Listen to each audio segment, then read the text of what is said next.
Como é singular o seu papel de mãe. Pensando na criação, Deus poderia ter criado tanto o homem como a mulher com a possibilidade de ser mãe, ou de ter, não de pai ser mãe, né? Mas do pai também ter a possibilidade de dar à luz a filhos, mas Deus reservou isso exclusivamente para a mulher. Ao ponto de ele também ter planejado que Jesus viria ao mundo através de uma mulher. Deus poderia ter feito assim para Jesus: olha, se torna homem de uma hora para outra, toma a forma de homem, mas Deus gestou Jesus na maneira humana de falar no ventre de uma mulher. Então o seu papel como mãe está muito arraigado, não somente a sua história aqui na terra, mas o fato que Deus como Criador pensou isso para você. Por isso é um dia muito especial você celebrar o Dia das Mães. Mas eu também imagino que para alguns de vocês é um dia de que as emoções se misturam. Hoje de manhã no primeiro culto tinha uma pessoa aqui que foi me dar um abraço e falou: a minha mãe faleceu há 3 meses atrás. É o primeiro dia das mães sem a mãe. Então é um misto, né, de alegria. Essa pessoa também já é mãe, mas mexe com a gente. Ou talvez algumas aqui já por muito tempo anseiam ser mães, mas ainda Deus não deu para você esse privilégio. É um pouco de mistura. E outras mães estão realmente aqui muito felizes, porque Deus deu para você já esse privilégio de ser mãe. Você vê seus filhos aqui na frente, alguns não estão aqui. Mas é um dia especial e nós queremos celebrar. Eu estava pensando também, quando eu comecei a preparar essa mensagem, realmente o que é que Deus queria que eu falasse. E li algumas coisas, achei umas coisas interessantes. Eu não sei quantos de vocês já imaginaram qual seria o seu salário, o quanto você deveria ganhar por ser mãe. Não sei quantos pensaram nisso. E quantas mesmo estabeleceram um salário para si mesmas. Mas um site chamado salary.com. Eles calcularam, imaginando que toda mãe ela é diretora de TI em casa, ela conhece computador durante o dia, talvez mais do que o marido.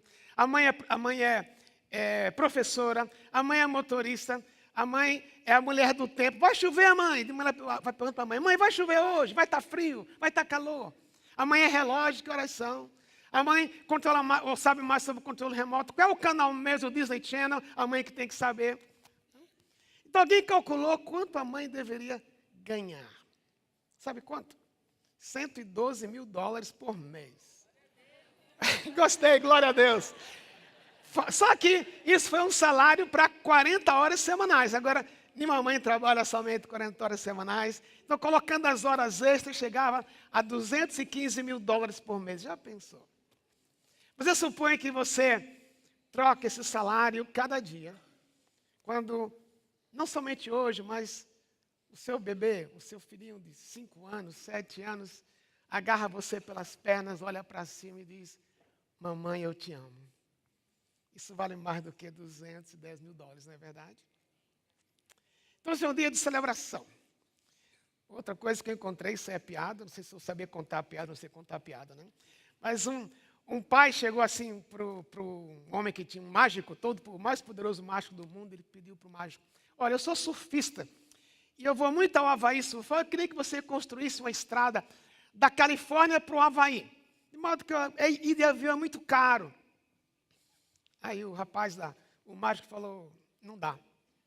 Não é somente porque é caro construir, mas o mar é muito profundo. É muito difícil construir essa estrada. Tem muitos detalhes que é além da minha capacidade. Você não tem um pedido mais simples? Aí ele falou assim: eu tenho 3 crianças. Eu queria aprender a ser mãe também. Aí o mágico falou para ele: quantas faixas você quer na sua estrada? Oh, que bom que entenderam a piada, gente. É um desafio que você tem, foi Deus quem lhe deu. É um desafio acima da sua capacidade, como para pai também é, mas muito mais para mãe. Deus deu para você que já é mãe, a alegria de esperar por 12 meses, aliás, por 9 meses. É que eu não sou mãe, gente. E essa expectativa gera em você sonhos. E hoje talvez foi um dia que você tocou um pouco nesses sonhos. Talvez você já ganhou um cartão que você esperava receber, o cartão veio, ou talvez não veio. Ou você até agora, já são quase 10 horas, um pouco mais das 11, você está esperando que o seu celular toque. Só hoje pode tocar durante o culto, tá bom? Mas quem sabe ele vai ligar para mim. Ou talvez seu filho, você nem sabe onde ele está. Mas você está lidando com isso hoje. Ou talvez você já ganhou uma joia da H-Stern, né? Que você está olhando para ela, nem deu para abrir ainda. O fato é que todos esses presentes que você ganha no dia como hoje, com o tempo ele desaparece.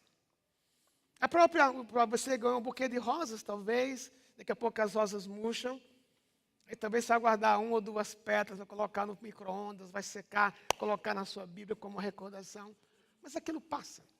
A joia, alguém pode roubar de você. O que é que fica? Eu creio que, pensando como mãe, é uma palavra para você.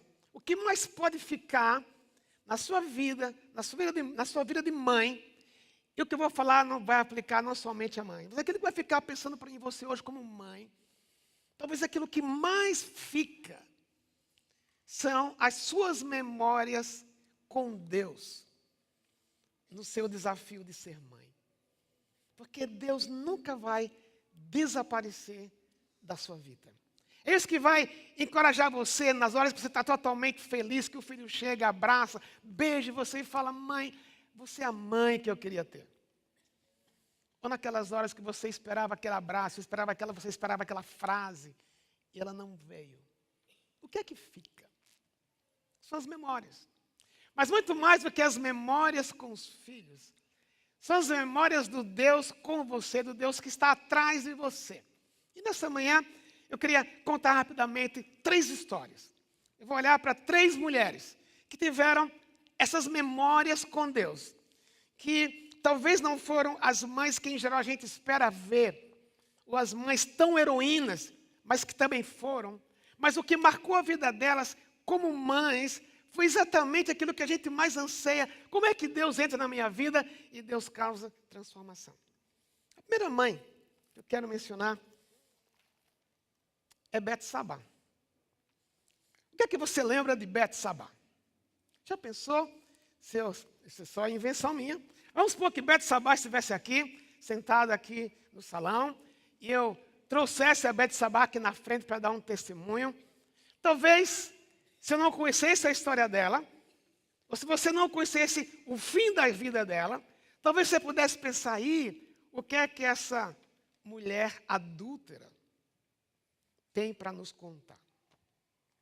Porque, em geral, quando a gente lembra de Betsabá, a gente lembra do caso dela com o rei Davi. E como Davi a viu tomando banho na casa dela, olhou de longe, disse que era essa mulher comigo. Um convite que, por ele ser rei e por ela ser súdita, ela não tinha como dizer não. Era o rei que estava mandando. Ela não tinha controle sobre como o rei ia agir com ela. Ela não sabia se o rei ia mandar enforcá-lo ou não.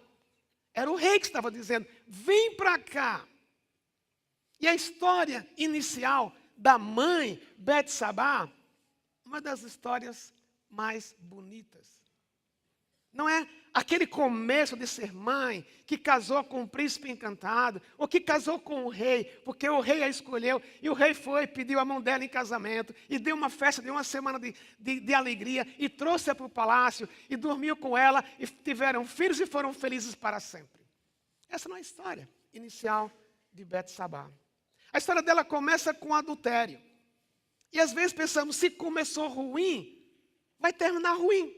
Como vimos no domingo passado, quando falamos de Jacó, pau que nasce torto, morre torto?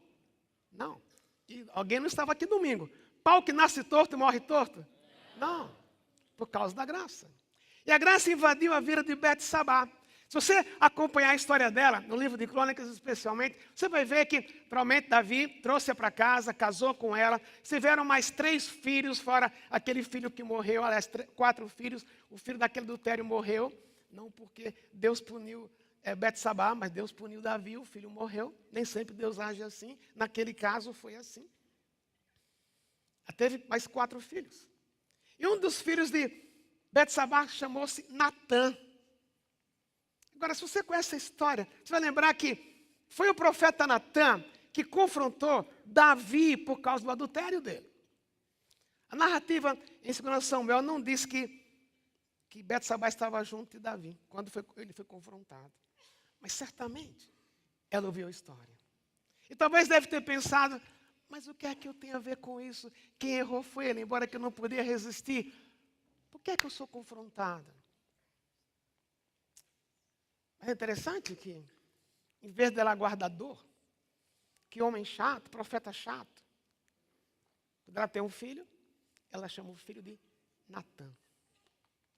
Era sinal de cura, era sinal que a vida estava mudando dentro dela. Mais tarde, quando Davi está quase para morrer, e o filho Adonias, que era filho de outra mulher, queria tomar o trono, é Betsabá, com o todo jeito feminino dela, chega para Davi e persuade Davi a tornar Salomão o rei de Israel. Mas outra coisa mais interessante. Porque aquela mulher, aquela mãe que começa a história dela de mãe no adultério. Se você for para Provérbios, capítulo 1, aqui tem uma observação histórica que não está exatamente nesse texto. Mas sabe, esse texto você conhece talvez como um grande texto que fala da mulher virtuosa. Provérbios 31.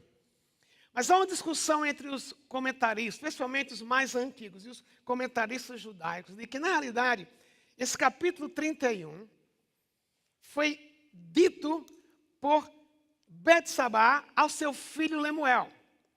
Lemuel, como o texto diz aqui em Provérbios 31, ditados do rei Lemuel, uma exortação que sua mãe lhe fez. Quer dizer, o que ele escreveu, ele ouviu da mãe dele. Agora, quem é Lemuel? É um nome pouco conhecido, ninguém sabe exatamente quem era.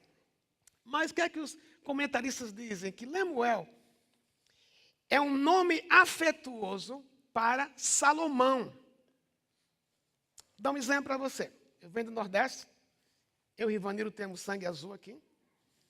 Eu tenho mais do que ele, porque eu sou pernambucano, ele é paraibano. Mas lá no Nordeste, por exemplo, se alguém nasce com alguém é dado o nome de Severino, às vezes ele ganha um apelido. Como é o apelido de Severino?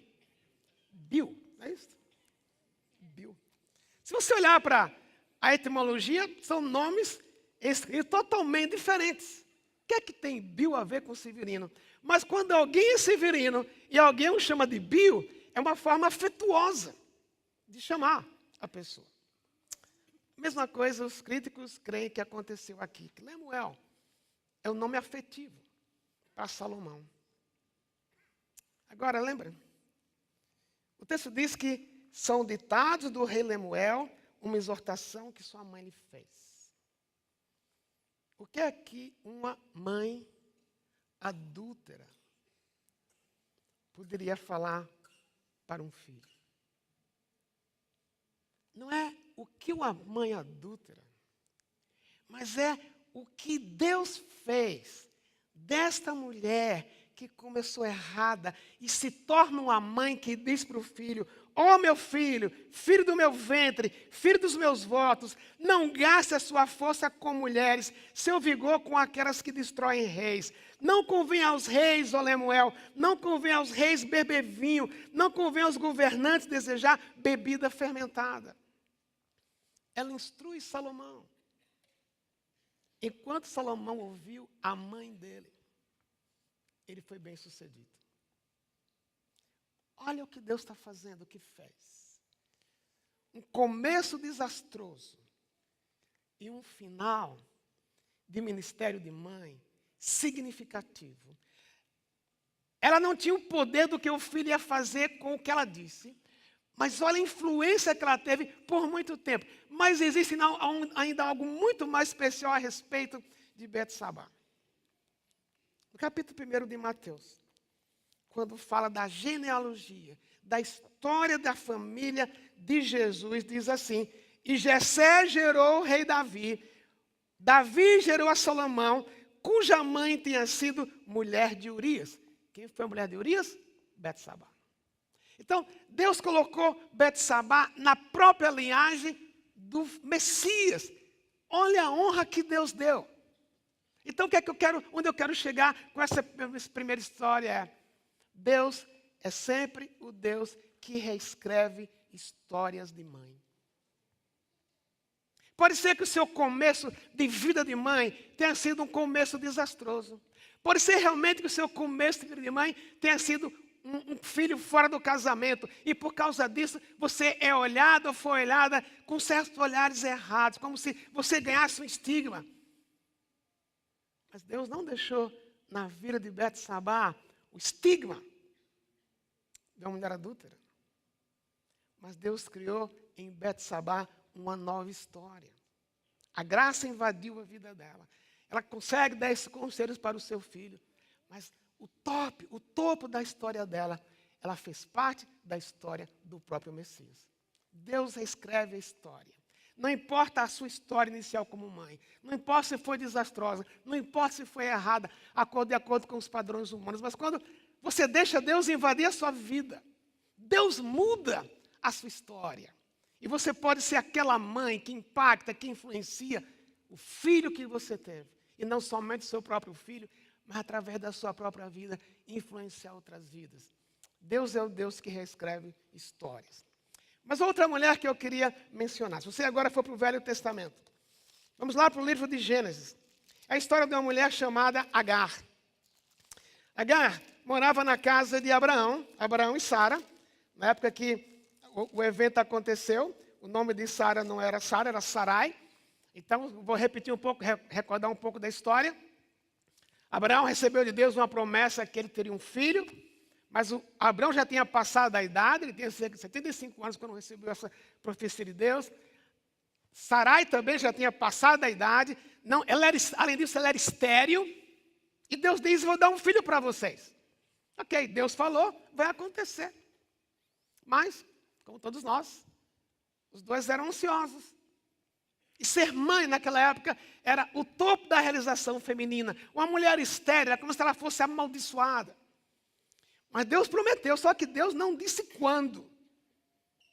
Aí, o tempo estava passando, Sarai fala: eu estou ficando mais velha, está ficando mais difícil. E como na cultura se permitia que, quando a mulher era estéril, a mulher poderia dar a serva dela para dormir com o marido da mulher, e daí, quando o filho nascesse, aquele filho seria do casal. Então, na base da cultura, Sarai falou para Abraão: eu tenho uma serva, Agar, dorme com ela, faz ela ficar grávida, e o filho será nosso. Assim Deus cumpre a promessa dele. O caminho é errado. Ok. Abraão dormiu com Agar, ela ficou grávida. No capítulo 16, a história diz assim: quando se viu grávida, Agar começou a olhar com desprezo para sua senhora Sarai. Então Sarai disse a Abraão: cai sobre você a afronta que tenho sofrendo. Coloquei minha serva em seus braços, e agora que ela sabe que engravidou, despreza-me, que o Senhor seja juiz entre mim e você. Respondeu Abraão a Sarai: sua serva está em suas mãos, faça com ela o que achar melhor. Então Sarai tanto maltratou Agar, que esta acabou fugindo. O anjo do Senhor encontrou Agar perto de uma fonte no deserto, no caminho de Sur, e perguntou-lhe: Agar, serva de Sarai, de onde você vem? Para onde você vai? Respondeu ela: estou fugindo de Sarai, a minha senhora. Disse-lhe então o anjo do Senhor: volte à sua senhora e sujeite-se a ela. Disse mais o anjo: multiplicarei tanto seus descendentes que ninguém os poderá contar. Disse-lhe ainda o anjo do Senhor: você está grávida, terá um filho e dará o nome de Ismael, porque o Senhor a ouviu em seu sofrimento. Ele será um jumento selvagem, sua mão será contra todos, e a mão de todos contra ele, e ele viverá em hostilidade contra todos os seus irmãos. Esse foi o nome que ela deu ao Senhor que lhe havia falado: tu és o Deus que me vê. A memória aqui de uma mãe como Agar é o Deus que vê. Agora, olha a história dela. Ela não pediu para ficar grávida. Ela não pediu. Foi imposto sobre ela. Era na linguagem de hoje, a grande discussão que existe hoje: a quem pertence o corpo da mulher? Na história de Agar, O corpo dela pertencia aos patrões. Os patrões a usaram. Ela, de certa forma, não era responsável pelo que estava acontecendo. Também encheu-se um pouco de altivez, começou a desprezar Sarai, porque Sarai era estéril, e tem que fugir. Lá no deserto, grávida, e talvez pensando, e agora, quem vai cuidar desse filho que eu vou ter? Deus aparece a ela. Deus sempre vê o que uma mãe precisa. Deus sempre percebe quais são as lutas de uma mãe. E Deus não as abandona. Agar volta para casa, em obediência a Deus. Eu fiquei pensando, se eu estivesse no lugar dela, Deus, o Senhor não entende. Lá eu sou hostilizada. Aquela mulher, Sarai, ela é uma víbora, ela vai terminar me matando. Como é que eu vou obedecer o Senhor? Mas veja, Deus apareceu para ela e disse, volte. Mais para frente, no capítulo seguinte, capítulo 21, finalmente Isaac, o filho prometido, nasce. Ismael devia estar já com seus 13 anos. Quando Isaac deixa de ser amamentado, há uma festa, e Sarai pede para Abraão, eu não quero dividir herança com esse outro homem aí, com esse outro filho. Se vire, eu estou parafraseando. E Abraão manda Agar embora, com um pouco de vinho e um pouco de pão. Ela vai embora. O que ela ganhou não foi suficiente para a vida inteira. Agora, voltamos a pensar nela. Não foi ela quem pediu para ficar grávida, não foi ela que queria dar um filho para Abraão, isso foi imposto para ela, e agora está na rua, sem recursos. Mas o Deus dela é o Deus que vê. E chega a hora quando a comida acaba, ela deixa o filho num canto, vai para cerca de 400 metros distante dele, porque ela falou, eu não quero ver o meu filho morrer.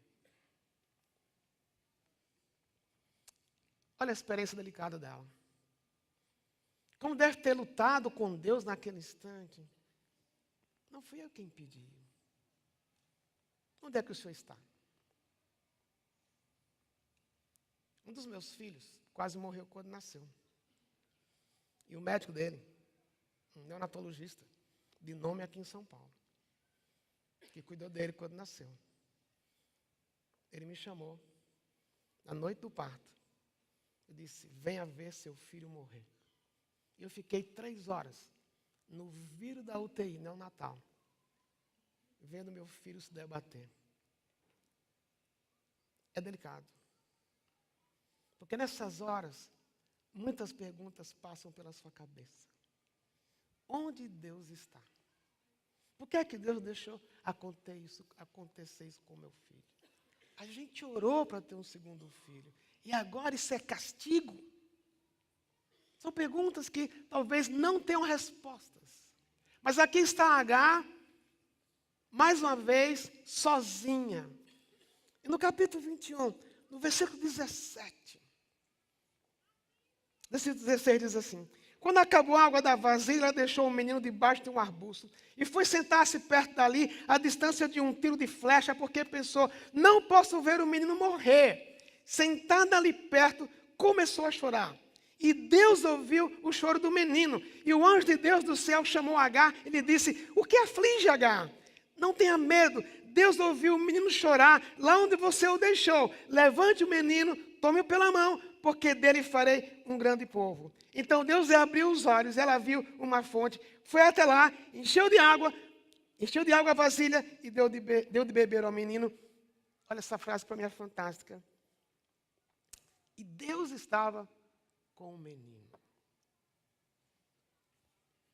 Tem horas que como mãe, como pai também, você perde o controle. Você vai até certo ponto, em termos até de cuidado. Mas tem agora que os seus recursos emocionais, espirituais, materiais, ou o que for, eles se extinguem. Quem é que tem que agir? Deus é o Deus que vê. Deus vê e Deus viu a dor da mãe. E Deus viu, e Deus ouviu o choro do menino. Mãe, a grande memória que você pode ter também de Deus no dia como hoje. Pode ser que você esteja, não somente hoje em dias de celebração, e graças a Deus esse é o seu momento. Eu suponho que algumas mães aqui estão dentro, chorando. Porque talvez não saibam onde o filho está. Mas o mesmo Deus que agiu na vida de Agar, o mesmo Deus que viu a dor de Agar, é o Deus que vê o que vai no seu coração, o que está acontecendo com você e também o que está acontecendo com o seu filho. Deus é o Deus que vê. Deus é o Deus que reescreve histórias. E Deus é o Deus que vê o que vai no seu coração e o que vai no coração do filho. E de uma forma miraculosa que às vezes você não entende, Deus age. Algumas vezes a história termina de uma maneira maravilhosa. Algumas vezes nem tanto. Hoje, entre um culto e outro, hoje de manhã, depois do culto das 9, uma mãe me procurou e disse: pastor, Deus falou comigo, essa mãe me deu um conforto. A minha história não terminou bonita como a de Agar. Meu filho distante, que eu não sabia onde está, depois de 4 anos, apenas recebi um chamado de um hospital, dizendo: venha ver que seu filho não está bem. E quando eu cheguei lá, meu filho estava morto. Mas eu entendi hoje do que Deus me preservou e preservou meu filho. Nem sempre a história é uma história de volta. Mas sempre a história que Deus, a despeito da sua dor de mãe, Deus sempre tem um conforto, tem um consolo, tem um encorajamento, como Ele fez para Agar, porque Deus é o Deus que vê. Mas a outra história de outra mãe, que às vezes a gente não lembra. Não sei se você lembra qual era o nome da mãe de Moisés. Joquebede. O nome dela não aparece em Êxodo capítulo 2. Aparece mais tarde no livro de Números, quando ela teve Arão, Miriam e Moisés. Moisés era o filho mais novo de Joquebede. O povo de Israel estava escravo no Egito. Estavam ali cerca de 400 anos. E o rei Faraó viu que o povo estava aumentando. Ele ficou com medo. Um dia esse povo se rebelar contra nós e vai tirar o reino da nossa mão. Então o que ele faz? Vamos acabar com os homens. Vamos acabar. Toda criança abaixo de 2 anos deveria ser jogada no rio Nilo ou deveria ser assassinada. Nesse meio tempo, Moisés nasce. Joquebede pensou: o que é que eu faço com esse menino? Vai morrer. Se você não fizer nada, o faraó vai mandar matar. Vou ter que jogá-lo no Nilo de qualquer maneira. Então, no capítulo 2 de Êxodo, a história dele diz assim: um homem da tribo de Levi casou-se com uma mulher da mesma tribo. E ela engravidou e deu à luz a um filho. Vendo que era bonito, ela o escondeu por 3 meses. Quando já não podia mais escondê-lo, pegou um cesto feito de junco e o vedou com piche e betume. Colocou nele um menino e o deixou o cesto entre os juncos à margem do rio Nilo. A irmã do menino ficou observando de longe para ver o que lhe aconteceria. A filha do faraó descerá ao Nilo para tomar banho.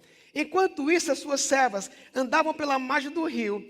Nisso viu o cesto entre os juncos e mandou sua criada apanhá-lo.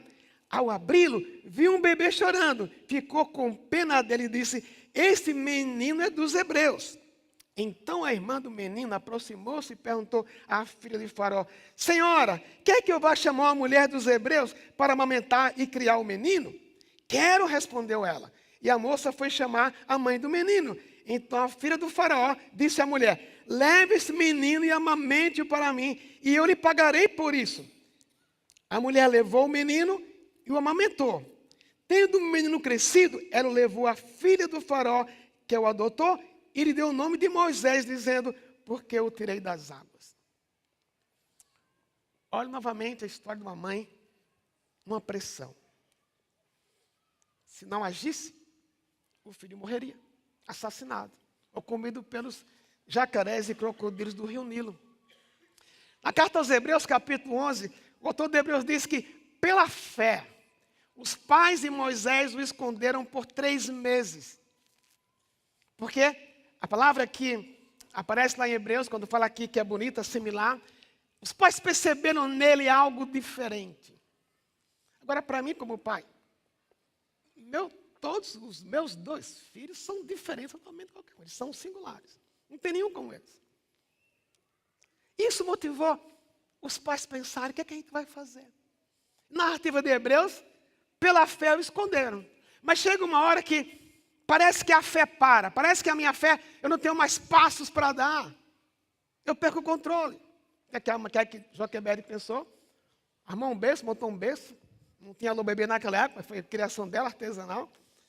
Colocou o bebê junto, o bebê no berço de junco e colocou no rio. Agora, gente, o rio Nilo tem um lado religioso, mas o rio Nilo tem muitos crocodilos.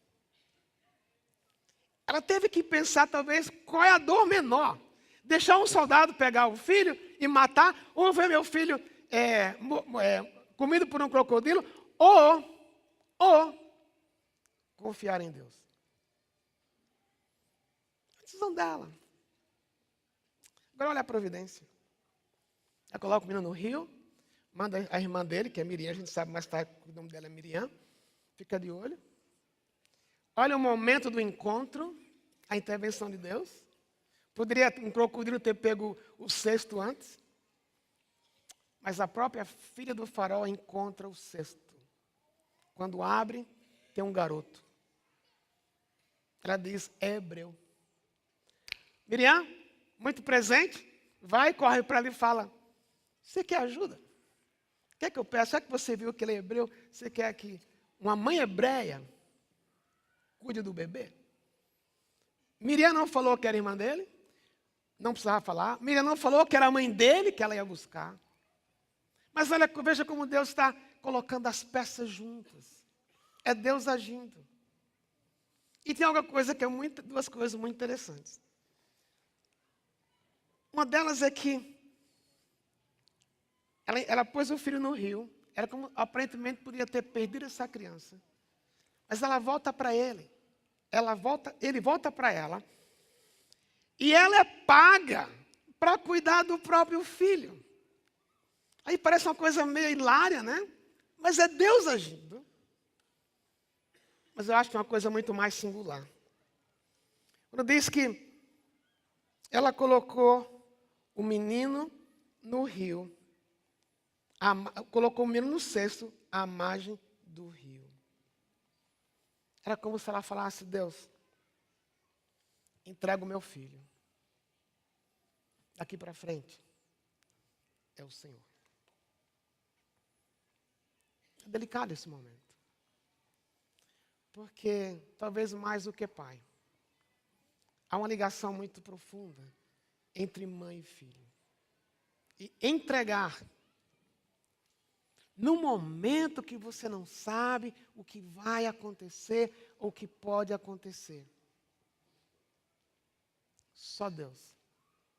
E o que é que Deus faz? Deus providencia. Deus acha um caminho. E a memória que eu creio que Joquebede tinha de Deus, como mãe, era: Deus é meu parceiro. Deus é meu parceiro no cuidado com meu filho.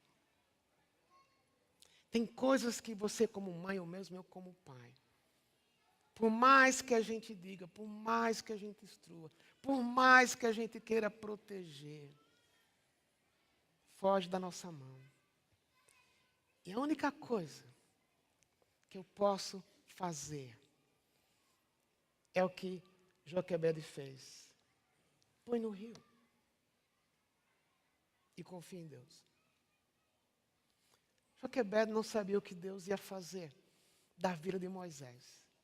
Joquebede não sabia que Moisés iria para o palácio. Que Moisés seria educado em toda a ciência do Egito. Mas que um dia Moisés mataria um egípcio e teria que fugir para Midian, ficar 40 anos lá no deserto. Ele voltou para casa, ele tinha 80 anos.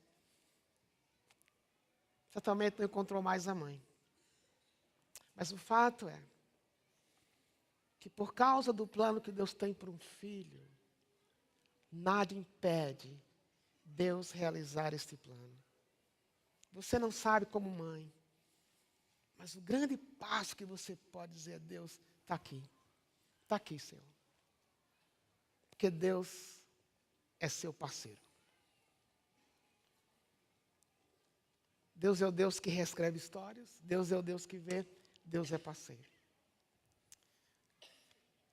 A minha sogra perdeu o esposo quando ela tinha 32 anos. Já contei algumas coisas aqui dela. 32 anos, 6 filhas. A mais nova ainda, mamando. Se Deus não fosse parceiro dela, ela não teria sobrevivido. Por causa do Evangelho, vindo da família japonesa, por causa do budismo, teve que abandonar o budismo, começar uma nova vida com Jesus na outra cidade, com 6 filhas. Deus foi parceiro delas. Quando eu vi as 6, eu escolhi a melhor, a mais bonita para mim. Mas tudo que é interessante, tudo que a família da qual ela saiu, dizia que o que ela seria, Deus reverteu. Sem recursos, todas elas estudaram fora do país. Sem recursos, mas que Deus deu. Deus foi parceiro da minha sogra. Como Deus é seu parceiro. Então, nesse Dia das Mães, que bom que você pode celebrar coisas fantásticas. Filhos com você, ou filhos longe. O presente que você ganhou. Mas a coisa mais preciosa que você pode celebrar é Deus na sua vida. Deus que lhe fez mãe. E você ter essas boas memórias de Deus. O Deus que reescreve histórias. Não importa se você começou uma vida como mãe errada. O que importa é o que Deus está fazendo em você e como Deus vai usar a sua vida. Não importa hoje se você está sem recursos, Deus vê. Pode ser que você tenha sido abandonada pelo marido, esteja cuidando de um filho sozinho, ou 3 filhos, 4 filhos, e elas que não têm recursos. Deus vê. Deus vê o coração de mãe. E talvez você esteja preocupada com o futuro do seu filho.